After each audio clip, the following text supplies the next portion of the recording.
rolling thunder. To find a little bit more time to come back to Patoka Lake. I just got here. It's about 5 a.m. in the morning. You can see there's some lightning, a little bit of thunder going on here.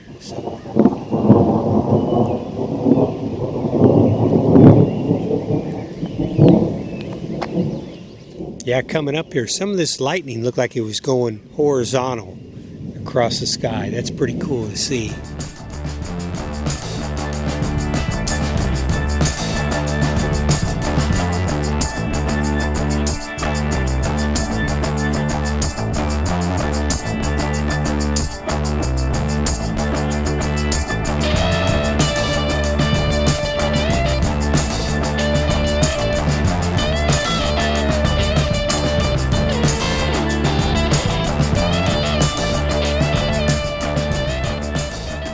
Gonna take a chance. I'm not a big fan of lightning at all. Anyways, got a couple days here. Gonna go out on the lake, do some fishing. Not sure where I'll camp. I've got several options. I can go ahead and camp out on the water. I noticed that the water sites right here are open, so I could camp at one of those and just keep the selvin on the water right outside the campsite there. That would be pretty nice. Or I may go to Indian Lake.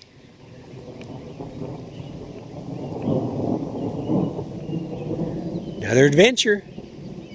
I think I'll wait to get out there on the water till the storm rolls by. Glad you came along.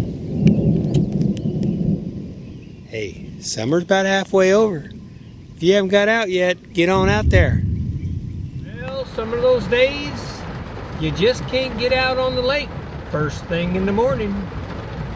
We'll let this storm go on by, I think. Good for an early morning fishing trip. Well, it's good we're getting the rain. That's okay. There's plenty of time to get out on the water.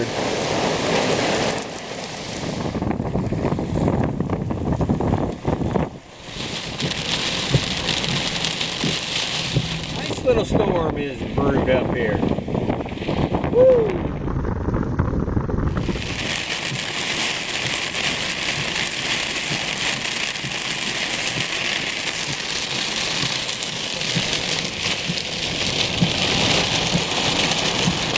Man, this has turned into a serious storm here. Wow.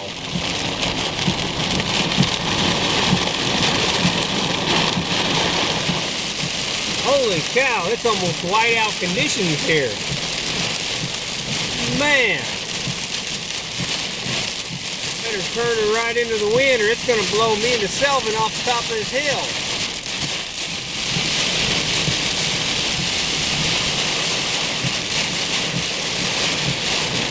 Unbelievable how strong this wind has gotten. Wow!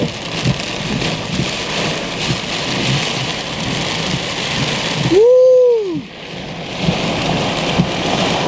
Man, oh man. Big storm. Bad for fishing.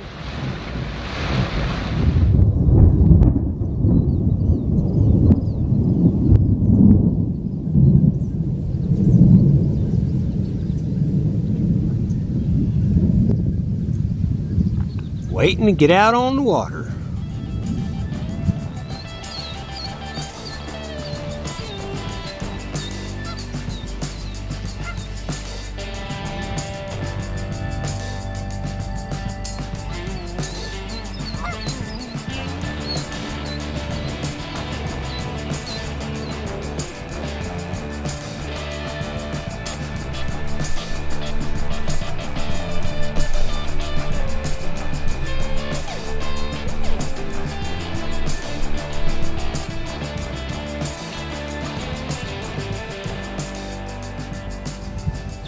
Those folks just went through the storm big time.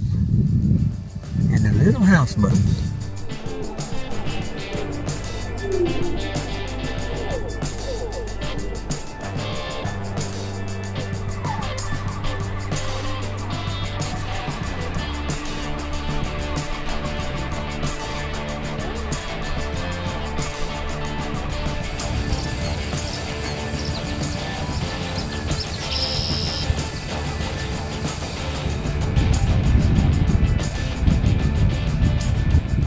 That was quite the little microburst that just went by. Looks like all clear now. Ooh, right there. Bam. That was a nice little storm that came through. Holy cow, I didn't expect that. At one point, I don't know if the camera picked up on it, but for lack of a better term, is like whiteout conditions. I mean, the Liberty and the Sylvan started rocking back and forth. I had to kind of aim it a little bit more into the wind. I was afraid it was going to blow me off that bluff I was on. Wow, that was incredible. Looks to me like, according to the radar, the storms are over with. They've kind of blown on by to the east, heading to Louisville, Kentucky. So we're going to get out there. I'm going to go ahead and load the Sylvan. What's really got me intrigued is because it has rain now, that rain, a lot of times Patoka Lake is fed by a lot of creeks that are coming in. Not to mention the Patoka River, it goes down through the middle of it. But you know, those contributaries, when they come in like that, that's where a lot of the fish know stuff has now flowed into the lake, and they'll go over there and try to feed on that coming in. So I'm going to see if I can't scope out a few places I can. I showed you a picture of the people down there on that little houseboat. It was either a houseboat or it may have been a pontoon boat kind of with a cabin on it. They rode that storm out with that lightning and all that wind and rain. But they had a nice structure to get into. I wouldn't want to have been on the Sylvan in a case like that.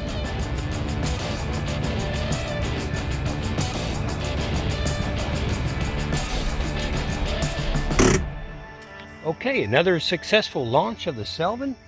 Looks like a pretty good day to fish. Gonna get out there and see what's biting. Beautiful day. You can never tell that it was storming as bad as it was. Probably less than 45 minutes ago, it was storming out here, and now look at it. This lake is so calm. Although I do see wind out there on the big lake. See, there's a lot of fish already starting to hit. Now that we've had a rain like that, especially a heavy rain, what's going to happen is everything has been washed into the water, and so the fish know that. They instinctively know to go to these little feeder creeks. Whatever's flowing out of the land, they'll eat. That's breakfast for them. Okay, well, Sylvan, I'm coming over there right now. We're going to head on out. You know, I'm going to contact DNR and see if they can't get a trash can set out here by the boat dock. You know, that's so ridiculous. People throw trash like that. You know, they open up a worm box, they use up the worms, and then they just leave their trash here. What is up with that? You know, you don't trash your own backyard. In Patoka Lake, to any Hoosiers, Southern Indiana people, really to anybody, this is our lake, and we got to take care of it. So, come on, folks. Throw your trash away. Don't leave it laying everywhere. And I'll see if I can't get DNR to put a trash can down here. At least stuff like this won't build up. You know, I got a good friend of mine, Ron, from Jasper.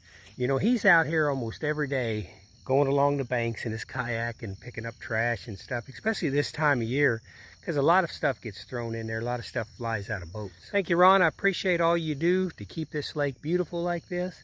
I'm trying to do a little bit myself. We'll see what happens. All right, after a successful launch, we are off. I think I'm going to head over to the beach area. I haven't fished that area, and I want to see what's going on over there and see if maybe there might be some nice places where rock and stuff is up against the shore and the bass may be hanging out. Contributaries that have washed things into the lake, and the fish are looking for that right now. So I'll keep an eye out for that. I'm going to go on here past the idle zone. It's amazing. The more I boat, the more I understand the buoys out here, and I pull up and read them if I don't know what they already say. Well, I see the water steaming behind me. The lake looks nice and calm in front of me. So let's get out there and see if we can't catch some fish today. What do you think? I'm really trying to learn how to read these maps, figure out exactly what I'm going over. A lot of fishermen are talking about on their videos, you know, you look for the shelves, you know, where it drops off into the deep. That's where a lot of fish will hang out. So you can see I've got some fish right here coming by. Let's see if I can't do a little bit of exploration here and see if I can't find out where these fish are. Anchored up, got everything arranged in the Sylvan here pretty good. I think I'm going to go ahead and throw me a line in and see if we can't do any good today. I'm really wanting to fish this rock thing right here. So pull the anchor up, take the trolling motor, and I'll try to cruise right over there, slow and easy. Every day of fishing brings a new challenge. I think today and tomorrow, I think the challenge the wind. I think it looks like to me like there's going to be some wind swirling around. It's picking up a little bit right now, kind of blowing the selvin around. I just have a feeling that that may be what we have to deal with. But heck, you know, if you watch YouTube videos and watch the professional fishermen, man, they go out in rain, they go out in snow, sleet, wind, hot. It doesn't matter. They're out to catch fish. Believe you me, those guys are good. I bet it's probably 78 degrees, maybe something like that right now with a little breeze. That's beautiful. Last time I was here it was 95 and almost stagnant. So don't ever worry about it. If you got to go fishing, just go out there on whatever day it is. Hey, my dad taught me that playing tennis. You know, I used to go out and if it was windy, I'd start to complain. He'd say, hey, you going to play tennis? Unless you're going to play indoors everywhere. He said, if you're going to play tournaments and you're going to play tennis and you're going to play for your high school, you get out there and you play in the wind, because the more you play in the wind, the better you're going to be when you have to play on a windy day. Wise advice, Dad. Thank you. Appreciate it. And it did help me out a lot. We will start out with the Gulp Minnow, Watermelon Pearl, 3-inch. We'll see how that goes. I brought a lot of extra things today, and I've actually got a little surprise. Yep. Broke down, had to get me a new baitcaster. Don't even have a line on it yet. Figure I'd come out here if the fishing gets slow, I'll line it up, put it on one of my rods right here, try it out, see what happens. I knew I'd have to eventually go from those closed-faced reels to something bigger if I was going to catch the big fish here at Patoka Lake. Yeah, here's the thing about Patoka Lake. Yeah, had the wind going in the wrong direction. It got me. Anyways, I'm out here and it is an absolutely stunning, beautiful day. But hey, guess what? It's Monday. All the boaters have went home, got out here yet, or maybe that storm scared them away and they decided, okay, I'm not going to come out in the rain. When it storms or if it's going to rain, don't cancel your plans unless it's a total rain out, lightning event going on all day. Because once these storms go by, especially in the summertime, look at this. This is beautiful out here. I got the whole lake to myself, which I don't mind. Getting a few bites, nothing in the boat yet. What do you think? Does that look a little cleaner? Probably wipe my glasses off. I sprayed right in my face. Come on, Mr. Lawrence. Concentrate. Now, I have been watching some YouTube videos from the guys and gals that go out and fish these bass tournaments. I went ahead and got me a couple things at Academy when I was in there the other day. I got a couple spinners. Got another one in a darker color like this right here. Got the big blades on it. Casting jig. A juicy. Or a Guggen Squad. Got me a jig like that right there.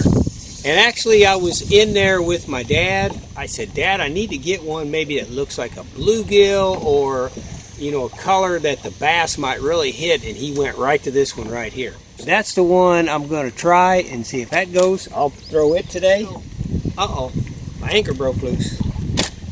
Hold on. I'm a drifting. 1980 Selvin Rodmaster.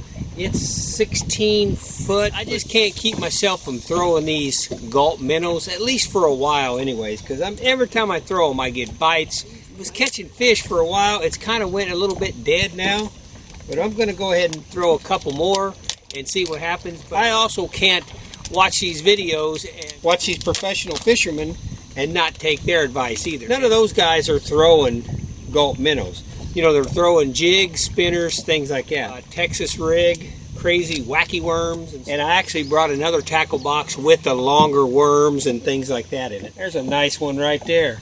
I didn't realize I had that one. I guess I found that one in another tackle box. Has anybody really went on a trip like that? What I mean is not necessarily a trip, fishing trip. I mean where you've got, you know, 1, 2, 3 days, but you have no plans whatsoever. I mean, you don't have to be here, you don't have to be there. You can change your plans at the spur of the moment. It doesn't matter. That's what I kind of like. I like that a lot. You can just go and just kind of be spontaneous, you know. You're still prepared and have all your gear and everything you need, but you can just go with the flow. And I like. Now let me see if I can't keep this from spraying right in my face.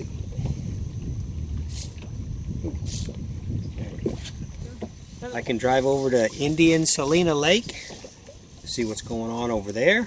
If I go over there, I can't start the motors up on the Selvin, but I can still use the trolling motor. So I'm good to go there. I agree with them. I mean, the reason they do that is to keep the lake as clean and quiet as possible for the natural surroundings. All right, there we go. Fish in the boat. Fish in the boat. That's a pretty fish right there. Look at that. Wow. See, I need to study up on my fish because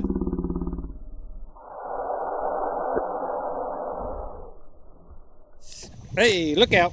Oop. Now that is a fish in the boat right there. Come back here, buddy. Come back here. Hey, come here. Come here. Come here. You don't need to be going nowhere. Come back. So my question to you is, I don't think this is a bluegill. Boy, it's so hard to see. I don't believe that's a bluegill. Boy, he's got a lot of pretty blue right here by his eyeball. What kind of fish is this? Let me know. Tell me in the comments. Fish in the boat. All right. Good sign. Didn't get skunked. Woo! So far, it's the day of smallies. Now that's a bluegill, I believe, right there. That for sure is a little bluegill right there. All right. Okay, so he's got the blue on him too. So yeah, maybe hence the name bluegill, huh? They're right against the bank. When I throw it against the bank and I bring it off, that's when they're hitting. See you, buddy. That may be a problem I just thought of. You know why the big, the bass fishermen and stuff like that, the guys that catch those big bass, why they don't use the gulp worm and stuff is because when they use the larger jig baits and things like that, the little fish aren't going to bite them. They're not going to mess with it. So only your big fish. So that makes sense why you'd want to just use the jigs and things like that. All right. Looks like smallies today, meaning small bluegill. Now that's interesting how I didn't catch any. See you later, buddy. Thank you. That's interesting how I didn't catch any fish, any bluegills at all until today, and now I'm catching bluegills. Okay, just got to get him a little bit bigger.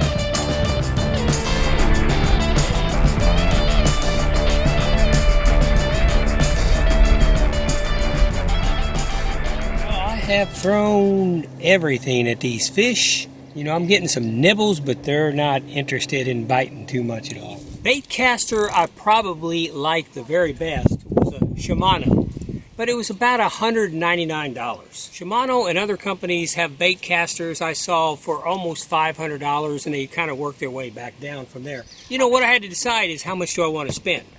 I'm new at baitcasters. I tried baitcasters before. I never got along with them. They didn't get along with me. It sounds like that's a common problem. So I did some research on it. I had to decide how much do I want to spend. Well, I put $200 as a limit. I don't want to spend more than $200. I kept reading a couple articles.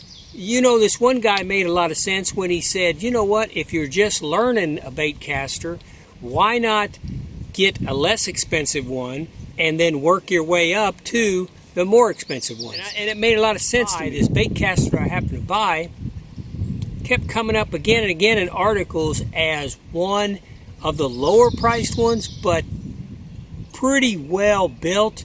And in fact, one guy was saying it seemed like he knew an awful lot about the baitcaster world, said that he kept thinking that this was about a $200 baitcaster, and then when he looked at the price, he hadn't seen the price before he tested it out. When he looked at the price, he couldn't believe the price on it. Well, I went to Academy, and of course, I sat there every baitcaster, closed my eyes, just felt them. Okay, how smooth is it? Do I feel bearings wobbling inside? Is it making a noise at all? Everything about it that I was kind of learning, watching the videos, was teaching me how to do. And so this is the baitcaster that I came up with, and this is the one I'm going to start out my baitcaster career with. It is the Max STX. STX. Max XTS. Okay? And, you know, it seems like a pretty good baitcaster just in the store, reeling it around and reading the reviews and stuff. It sounded like kind of what I've been looking for. You know, I didn't have time when I was at home this weekend to go ahead and put this on, so I decided, okay, I'll go ahead and bring it with me. Well, this is the opening of it right here. So here it is. It's got all my instructions, and it has a warranty card inside. Anyway, so this is the animal right here. It seems like a pretty smooth machine, just nice and quiet. Bearings work good.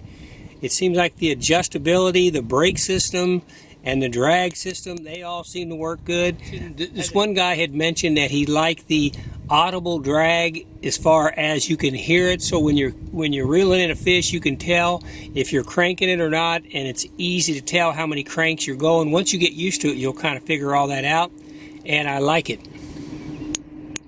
That's it. Pretty cool. Rubber grips on the handle here. It's a pretty smooth machine. It's a heavy machine. I think it weighed 7.2. I don't know.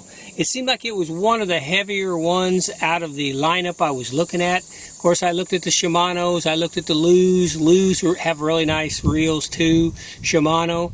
I decided to get this one, and this ended up costing me $74 and some tax. If it's a good reel, and if it works for me, I think this is a great place for me to start out.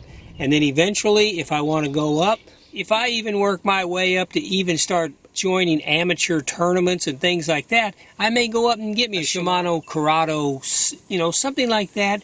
But for right now, there's no reason for me to pay $200-300 for a baitcaster when I don't even know if I can even throw a baitcaster or not. So I'm going to go ahead and put some line on this. Now, this is something that everybody is going to have their opinions about, because what line should I be putting on this baitcaster? Some of you will be happy, some of you will disagree, but I have decided to put braided line on my new baitcaster. 15-pound braided line. I am really happy with the braided line that is on my Samurai spinning reel that I've been using. Man, that braided line just comes off that reel so nice, and it seems to coil back up. It seems to go back on the reel real nice. It doesn't seem to get all tangled up and curled up and all acting all funny like. You know, there are several places I read, and I kind of agree with them, that if you're going to put line on a baitcaster, go ahead and put braided line on it. It's going to be the best to throw out there. Some people recommended go ahead and put braided line, but then take you like an 18-inch leader of fluorocarbon, something like that, on the very end, and that way the bait, the braided line doesn't go right up to the bait. I think that's a pretty good idea. I'm not going to do that right now, but eventually I think I might do that. The braided line I'm going to use, spider wire, 15-pound easy braid. There was another one that came highly recommended, and it was spider wire invisible, I think, but Academy didn't have it. You know, line is so expensive. No, this is 110 yards right here, and it was like $10, $50, $11, something like that. So, wow, there was somebody, there's a motorboat out here pulling a couple people on a raft. The raft flipped and the motorboat just kept going. The raft is like flying up in the air, and I don't think the driver even knew it. He finally turned around. That's what I was looking at. So the rod I am going to use. In fact, hold on one second here. Let me put my other glasses on so I can see, so I can give you the correct information, just in case you're going to set yourself up like this. I went and looked at an Albu Garcia rod when I was in Academy, and they were running between $50 and $70, somewhere like that. And I thought, you know what? I'm going to go ahead and I've got a real nice rod on this Fenwick HMG, and it is the CV Carbon Veal technology. So that's the rod I'm going to go ahead and put it on.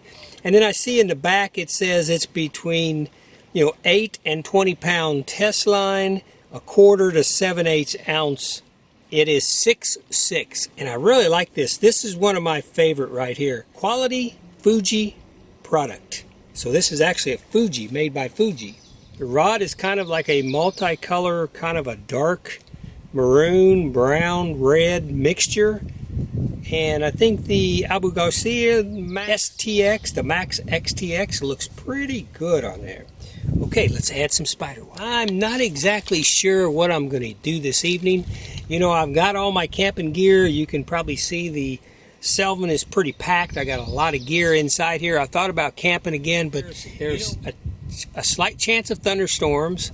It's pretty warm out here again. And last time I camped a few days ago out here, boy, it was really hot. I mean, it was like you were almost sweating at midnight. It was so hot out here. There's a little bit of a breeze today, but I noticed the clouds are starting to build.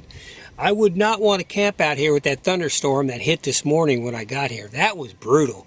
That was pretty scary when I was up on that bluff looking down on the beach. And when that hit, it was almost like a whiteout rain condition. I could not see probably 20 yards in front of me. It was totally blocked out. That was a heavy rain, and it kind of worried me for a minute that it spawned a tornado. I didn't hear about a tornado. Of course, I haven't been listening to the news, so that could have been a tornado went by. I don't know, but it was brutal. I think I'm going to go ahead and enjoy a pure leaf tea. This is a no sugar. You know me well enough now to know that I stay away from the carbs whenever I can. You know, at my age, I want to be sure and fight off diabetes. Make sure that's not a problem. So many people my age, you know, their legs, their feet, you know, they're in such danger of losing some of their parts, like their toes and their feet, their legs, just because of diabetes has got a hold of them so hard. So just stay away from the sugar. Public announcement, stay away from the sugar, stay away from the carbs. The better you can eat without eating something loaded with carbs, the better you're going to be. The older you get, the healthier you'll be. Cheers. Oh. Wow. Real brewed tea. Wow, that's good. Now, I don't know if you've ever put fishing line on before or not, but you know what? If you're an expert and you have one of those little machines, it's very easy to do, but if you haven't done it a lot, it can be a real pain in the bottom, I tell you that. I'll show you a little trick that a guy at Gander Mountain, John Hirschman, showed me one time, how to put fishing line on, especially in a situation like this. You don't have a machine handy, anything. And I'm going to take my line off, I'm going to thread it through the eyelets, and I'm going to come down here and tie it to the reel, but then I'm going to take this spool and I'm going to drop it in this bucket right here. Pinch your fingers as you reel it and cause some pressure on it, on the line, you know, so the line feeds on there pretty nice. Add a little pressure to it. The spool will bounce around in that bucket and won't go all over the place, and it'll stay on the reel, and it worked pretty good. I've done it several times and it worked good. Take this line, just going to drop it down in there, just like that, and feed the line through the rod to the reel, tie it off. Put a little pressure on it. Get this baby done. Catch some big fish. Yeah. You know, that friend of mine I talk about, John Hirschman, that worked with me at Gander Mountain. He was ranked number 3 in Indiana at one time. He was a pro fisherman. He had already, you know, got up there a little bit in age when he worked at Gander Mountain. And I asked him one time, I said, John, you never talk about your weekends fishing. He says, I don't fish anymore. And I said, you don't? Why don't you fish? And he said, I can't tie things on anymore. My eyes have gotten that bad. And he even wore glasses, so that tells me his eyes must have gotten in pretty bad shape. But the older we get, that's kind of what happens. So I have got that all ready to go. Now, I'm not going to show you how I tied this because I'm not so sure I do it right, and I'm pretty big about that when it comes to my channel. I want to make sure if I'm going to pass on some information, it's the correct information. If you want to learn how to tie line onto a bait caster, there are plenty of videos on YouTube. Just look it up and you'll have your experts going to tell me, because I am no expert.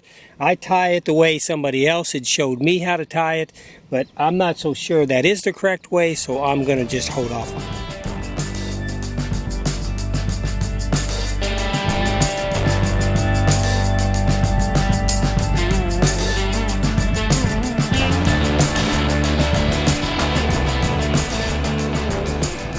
point right here, I have got my line all the way through, down in the bucket. I've got pressure right here between these fingers. So at this point here, I'm just going to put pressure on it and just let the line feed on through just like that. I hear the spool inside the bucket moving around. But what's really important is that you keep that pressure on. You keep the pressure right here and just make that line nice and snug in there, but don't overdo it. Just nice and snug. There's a nice breeze right there coming in. All right. And that's about all there is to it. Okay, there we go. Caught me a empty spool of easy braid spider wire. That's 110 yards on there, and it looks to me like it could take almost twice that. I was actually not going to put the whole thing on, and I stopped itself, looked at the actual spool itself, and there wasn't that much left on it. So I went ahead and put the whole thing on here. And I am ready to go and see if I can't catch some fish. I think what I'm going to tie off for my very first cast, Abu Garcia XTX, and throw a silver 1/4 ounce rooster tail. All kind of things. You know, you can catch all kind of things with it. It makes for kind of a more fun fishing day than just that one, just looking for that one bass. I don't know. Maybe if I caught a 10-pounder, maybe I'd go, nope, it's worth fishing all day for that one bass. I'm going to throw this new baitcaster for the first time. I'm going to put it on film and let you see if I do okay with it or not. I had that spool, the end of the spool, it was tied off, and so I'd taken all the line off the spool. The spool was still hanging on it. I wanted to give myself a little bit more line, so I touched a button, the spool fell, and the reel almost bird nested just that quick. And I thought, oh my God. But it didn't. It only went like twice, and I was able to straighten it back out. Man, that's a baitcaster curse right there. I don't know. Maybe if you get good enough, it's never a problem. Now, I did listen to a pro the other day on a video, and he said he don't care who you are, you bird nest, period. It happens to everybody. Probably more me than anybody else, I would think, but maybe one day I'll get a little bit better and try. You know, from watching the videos and stuff, I was able to work this little dial right inside here. So when I push the button, the rooster tail just barely drops down to the water. When I first pushed the button, it just shot straight down, almost bird nested again. This is kind of dangerous. I haven't read the instructions, the whole thing about it yet, but I've watched enough videos. This little knob right here, I turned it all the way counterclockwise and turned it back about halfway. Here it goes. I'm going to throw my first cast. I hope it doesn't bird nest. If it does, I'm not going to give up on it. So let's see how this works.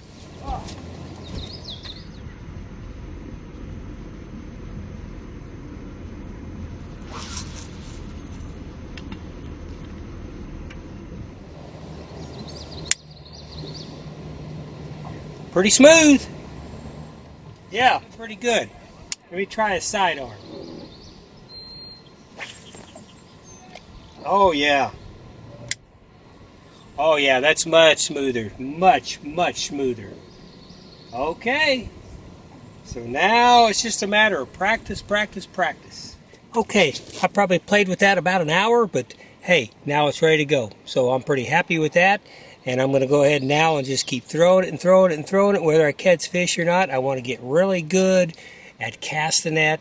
And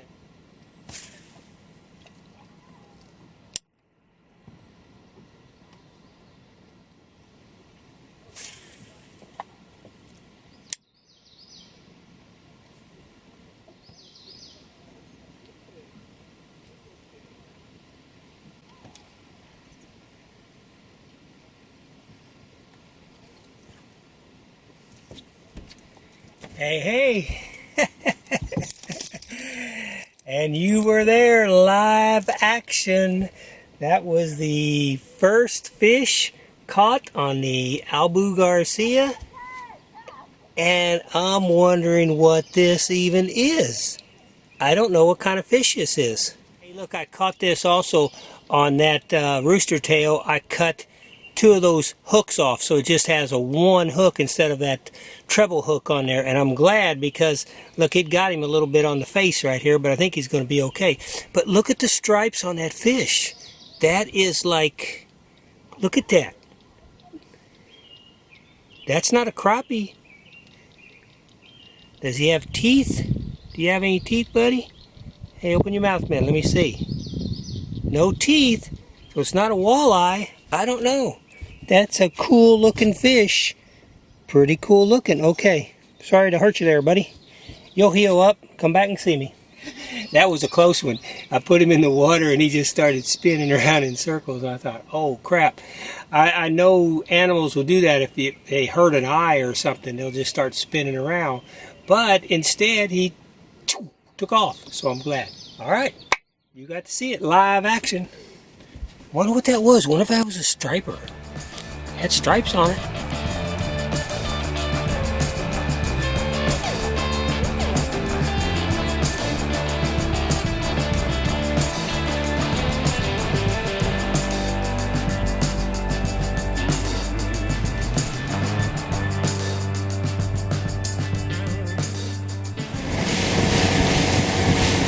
I think I'm going to head back around Fisherman's Campground area.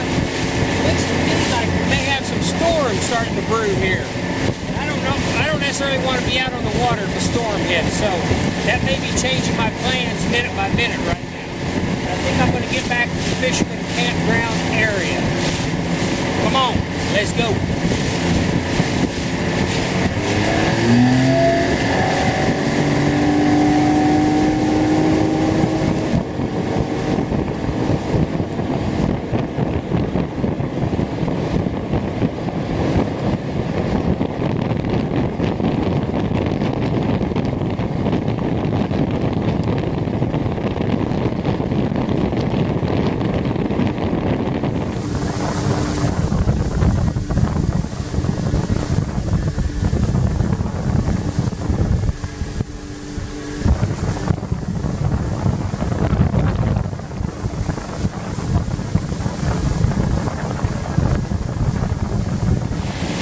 Okay, I just checked the weather.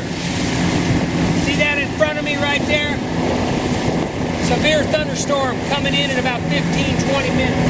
I'm going to try to get back to the boat dock if I can. We'll see what happens. Hold on, it's going to be rough.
Now that was a challenge. That was incredible.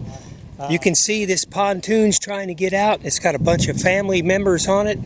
I tell you what, it started getting rainy out there, but I was able to make it in. Had no idea this big storm was heading this way.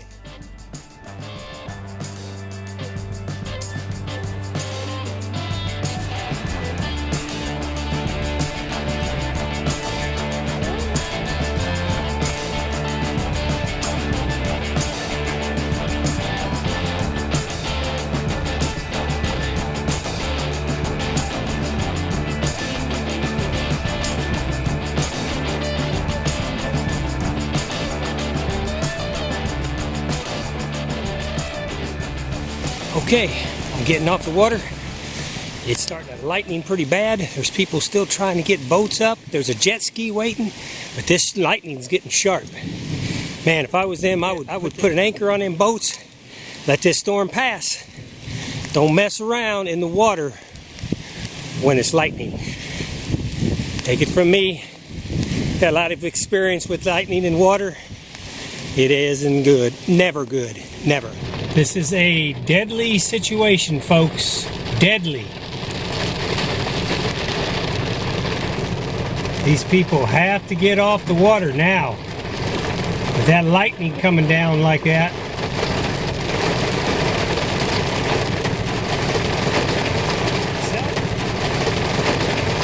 Selvin, hang tough down there, buddy.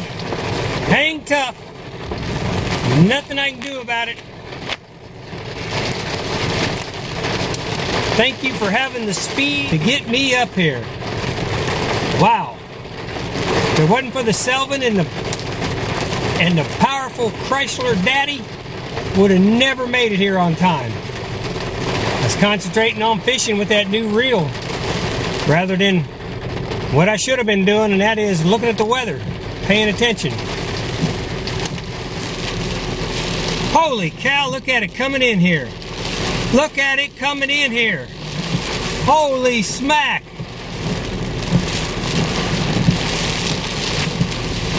Man, that is an incredible storm out there. That's like that one this morning. Look, I almost have zero visibility again. I can barely see the Selvin sitting in the water down there. Wow, it's incredible.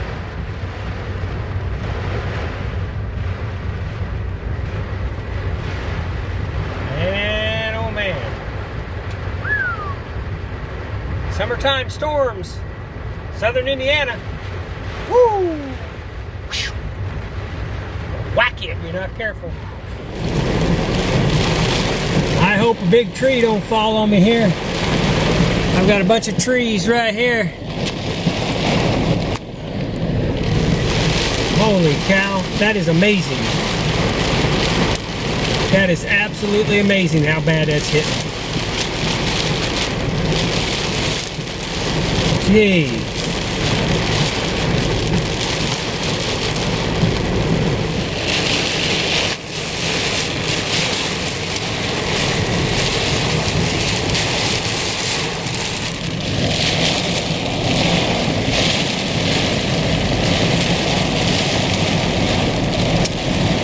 There's no way to film this.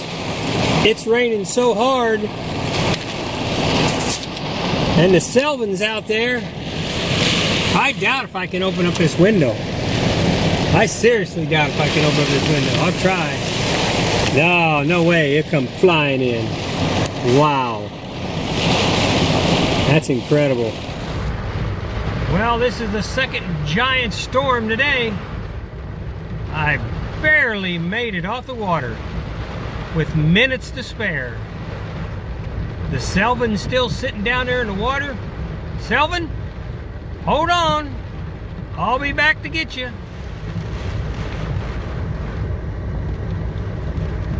Unbelievable how bad of a storm this is. They said severe thunderstorm warning, Du Bois County. Look at these trees. Look at these trees. Holy cow. She is blasting.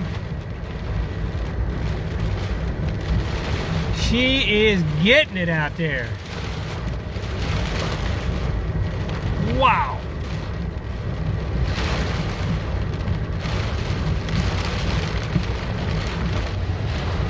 Starting to hail. I hear some hail coming in. All right, it's starting to get light on the other side of it. Ooh, that was a beast. That was a beast. All right, look at the size of that storm it's hit. That is incredible. Let me put this in motion here. So it's going to be out of here, but there's more behind it. Here it comes. Wham! Just unbelievable. Within minutes, this is what I've got. Cleared out. Looks to me like the Selvin made it through. You ever heard that saying? If it's not one thing, it's something else. Look at this torrent running from Fisherman's Campground. it is totally coming out of the overflow, washing down, and now I almost have to load. I'd have to load the boat in this torrent on both sides. I don't think I want to do that. I think I'm going to hold off for a little bit. That's creating a lot of weird currents out there, and I don't want the boat to get out of control or something. I'd lose it. Boy, that would be something. Lose control of it and float away from me.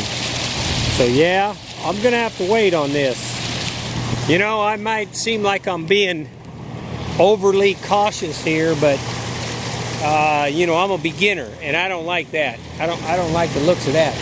It's almost like trying to put your boat on a trailer between two small rivers flowing in. There's got to be all kind of weird currents going on there. So I'm gonna pull the Jeep back up, and I'm gonna hold up. Gonna go unload some stuff from the Selvin, pump some water out of the Selvin, and then wait for this to slow down a little bit. That's not good.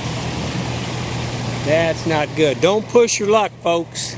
If you're doing something and something like this happens, you know, I could say, okay, I'm going to go ahead and push it. I'm going to get through it. If I had somebody else with me, I probably would, but by myself, I ain't going to do that. I understand water too well to know there's a lot of power going on right there. You know, you take adventures and you never know. I would have never dreamed this would be happening right now. But here it is, live action. Okay, as adventures go, definitely we got a big storm. Got storm number 2 coming in this afternoon, probably within the hour. Went ahead and got the Selvin out of the water. That water rushing in there, by the time I actually loaded it, it wasn't really a problem. It had died down. That was just some kind of overflow that was going on.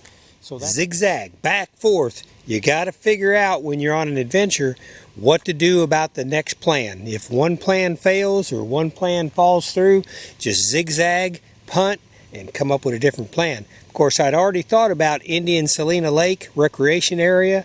I think I want to take the Selvin on Salina Lake and fish. Who knows? Maybe if I have good luck, I may go back on Wednesday to Indian Lake. Camp out for the night. I got my Gazelle tent with me. Got my cot, got all my sleeping stuff. What's happening, Buzzard boys? Okay, well, I'm going to keep loading because this storm's coming. Wow, what an adventure.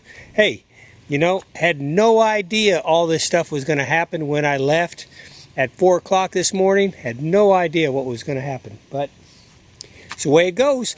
Like I said, adventure, just be flexible, and usually things work out pretty good. Selvin all broke down. Getting ready to head to Indian Salina Lake recreation area. That's a beautiful place if you've never been. Right off Highway 37. If you come off Interstate 64, take Highway 37 south toward Tell City. It's just a few miles on down the road. Beautiful location. Gonna camp at the North Face Campground. I prefer the North Face Campground. There is the South Slope Campground that usually has your larger campers. And usually it's a lot more busy at the South Slope. The North Face has some electrical, not all electrical. At least the last time I was there, I hadn't even been there this year. They may have electrified the whole thing. I don't know. Thank you for coming to the channel. That's LAF Space Film Fest, capital LAF Space Film Fest. If you would, hammer down that subscribe button, and I'll keep taking you places where the storms are going to hit. A couple times selling the Chrysler, the 1979 Chrysler 85 horsepower. You know, someday I just might go to Hatsu all the way. I thought about a 60 horse, but now I'm thinking about maybe I'll go ahead and put like a 70, 75 on there. I'm not sure what increments they make. It'll be more environmentally friendly on the water, won't smoke as much, and just, you know, you don't have to mix your gas on and on and on. Get a 4-stroke. For right now, the Chrysler is staying with me, and the Chrysler outran that storm today. Man, we were flying across that water. I tell you what, it was choppy, but man, the Selvin with that deep V on it, was just rocketing through those waves and stuff. That was pretty exciting. I was holding on because, man, I was trying to make it. It started raining. The raindrops were slicing into me, but we made it. Thank you, Big Daddy Chrysler. I'm going to be keeping you for a while. For a while, maybe forever. You have a good day.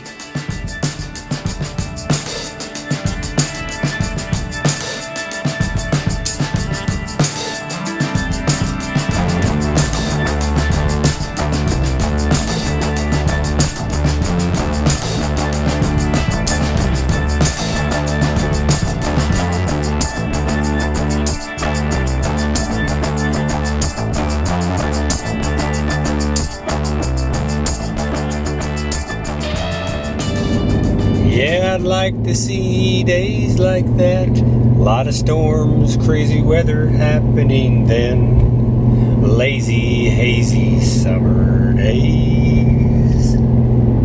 Yeah, that's the way I like it when I go out and play. Okay, but look at the stripes on that fish. That is like, look at that. Wonder what that was. What if that was a striper? Had stripes on it.